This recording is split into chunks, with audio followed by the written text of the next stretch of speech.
అందరికీ నమస్తే. Welcome to Karthik పరిచయాలు. ఈరోజు టాపిక్ వచ్చేసి అమావాస్య.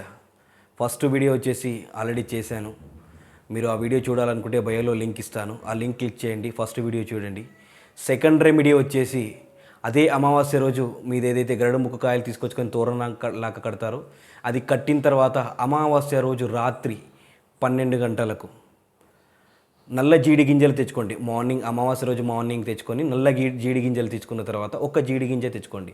ఒక జీడి గింజ తెచ్చుకొని నైట్ 12 మీ హాల్ ఏదైతే ఉంటుందో హాల్ 10/10 ఉంటే ఆ హాల్ మధ్యలో అటు 5 ఇటు 5 అంటే మిడిల్లో 10-10 ఉంటే 10కి మిడిల్లో ఆ హాల్ మధ్యలో ఒక చిన్న బుక్ పెట్టి ఆ బుక్ పైన ఈ నల్లి జీడ గింజని పెట్టేసి దాన్ని పగలగొట్టే ముందు ఒకవేళ నా పైన ఏదైనా ప్రయోగాలు జరిగినా లేక నేను తెలియక ఏదైనా దాటినా ఇవేవి నాకు తగలకూడదు అని మనసులో కోరుకొని బలంగా దాన్ని పగలగొట్టాలి. అది ఎట్లా పగిలిపోతుందో ఒకవేళ మన వేళ ఏమైనా ప్రయోగాలు జరిగితే అది అట్లా వెళ్ళిపోతుంది. ఈ రెమెడీ అనేది చాలా మంచి రెమెడీ. ఇది జీడి గింజలు అంటే మీకు 5 రూపీస్ ఇస్తే చిన్న ప్యాకెట్ ఇస్తాడు కాబట్టి తెచ్చుకోండి, పర్లేదు.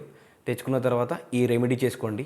ఎవ్రీ అమావాస్యకి చేసుకోవచ్చు, ఒక్క అమావాస్యకి చేసినా పర్లేదు, అది మీ ఇష్టం.